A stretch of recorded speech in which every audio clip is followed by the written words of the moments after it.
we're in a situation now where we've had the first UN Security Council resolution that have called essentially for a ceasefire in Gaza. Now, David Cameron has come under fire because, of course, one of the countries that voted for that was the UK. In fact, actually, out of the 15, 14 countries voted for it. The only one that didn't was the US. There's lots I want to unpick here. I want to look at whether or not these votes are meaningful or meaningless. I want to look at whether or not the UK was right to have voted in the way it did. And then there's a couple of interesting things that I want to bring it back to in this country about this conflict. But first of all, do you think the UK was right to vote the way that they did?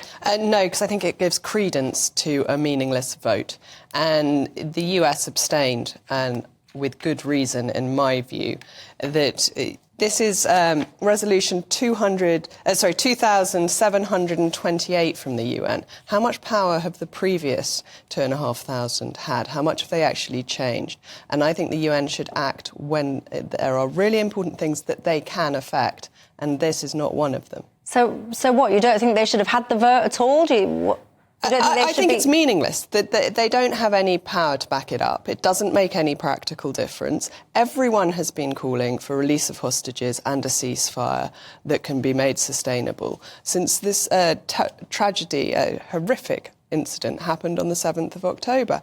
This isn't going to change anything, but I think by taking part, countries like the UK give it a credence it doesn't deserve. James, do you agree with that? No, not at all. Firstly, we have an international system where states try to uphold international law and security, and that's what's happened through this vote. And yes, of course, what's really required is the US and its little brothers like the UK and Germany to stop arming Israel so it is no longer able to carry on its genocidal assault on the people of Gaza.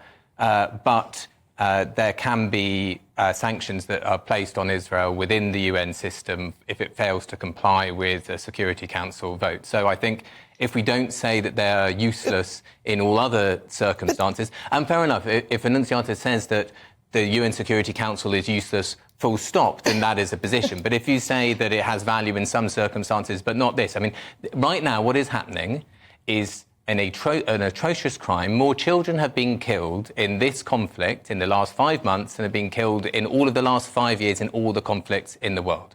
You have tens of thousands of innocents who have been killed.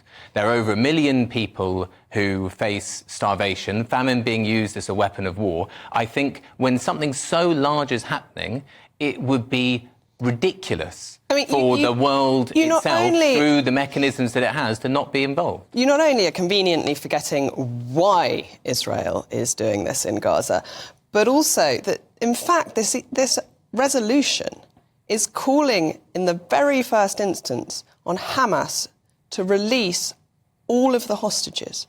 They are not listening to the UN. It is therefore pointless for the UN to just pontificate when it can't actually do anything to make any difference. Now, that argument would make some sense if you said everyone has to listen to the UN full stop, and therefore by the same token it's pointless telling Israel that it should stop using starvation as a weapon of war.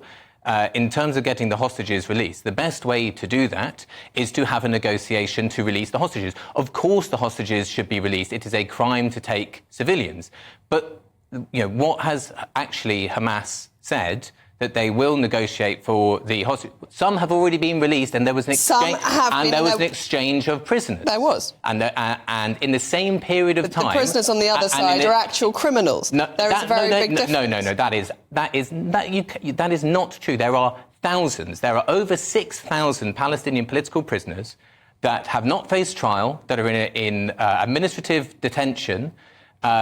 Many of them are children. Many of them are young boys throwing a stone at a tank, or that sort of thing. Raided in their homes while they're being ethnically cleansed from the West Bank. These people are also hostages, and they should be released. The hostages, of course, should be released. There should be an exchange. But you do not need to continue the destruction of a people in order to have the hostages released. So please released. tell me, the question was how important was this resolution? What difference has it made? What difference will it make?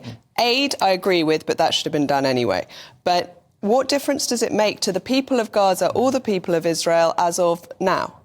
It does make a difference, because what we have seen through this process is a moving of the line of the countries that support Israel and in the ways in which they do support Israel.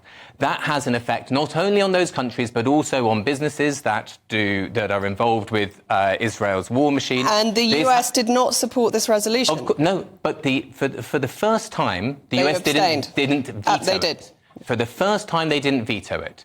And that in itself is significant. And the reason why they didn't veto it is because the unbelievable pressure that has been brought to bear in support of ending this destruction, both within the US, huge protests, many of them led by Jewish groups and organisations. Oh, there have been horrific events alongside that.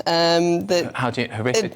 The anti-Semitic attacks that have rocketed, the arson attack that was just last week, that we are seeing a lot of violence that none of us want to see in our own countries. No, of course. An issue a long way away that we have a moral duty to support in, but not one to... We have a moral duty. We are complicit in this conflict because Britain arms Israel and provides it diplomatic support and diplomatic cover. And if they weren't able to protect themselves, Hamas would have achieved its aim of wiping Israel off the map. Firstly, Israel can defend itself. That's the first point. Secondly, not unless someone's providing it with arms. Secondly, the reason why Hamas exists, the reason why there are resistance organisations in Palestine is because that is a colonial occupation that hasn't been resolved. For 75 years, the Palestinian people have been dispossessed and denied. They have been ethnically cleansed. They have been chased from their land. That's why the UN is wasting its time. This is an incredibly complicated, long-standing, intractable issue where two lots of people do not want to live next door to each other. You can add lots more details to that, but that's the fundamental issue. It's not very complicated. It's really not very complicated. And the UN pontificating in this way is not going to change that at all. It's not pontificate. Anyway, look, the argument about how much teeth the UN have, of course, I mean, not very much. We have a global system which is structured basically to permit things that shouldn't be happening to carry on happening. However, the fact that Mozambique, which drafted the resolution, got together the then non-permanent members of the Security Council to bring it forward, does show that the balance of world opinion is hugely on the side of a ceasefire, is hugely against the crimes that the State of Israel is committing now and has been committing for decades, and the moral pendulum has swung from now the global north to the global south. They are the ones that are leading on behalf of humanity as a whole to stand against these crimes that are taking place, which are historic crimes and which are a stain on humanity as a whole. But then what's going to stop this then? Because we can sit there and we can say that the UN resolution, is it meaningless, is it not? You know, people sitting in this country going on marches, and not just this country, but much broader than this country.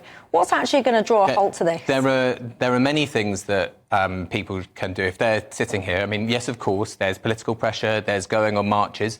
There are companies which are complicit in Israel's war machine, probably several hundred of them. Many people sitting at home will work in them. They may not know that they work in them. There are things that people can do in their workplace. There are things that people can do politically. There are things that people can do to blockade arms shipments, to put pressure on us to no longer send arms to Israel.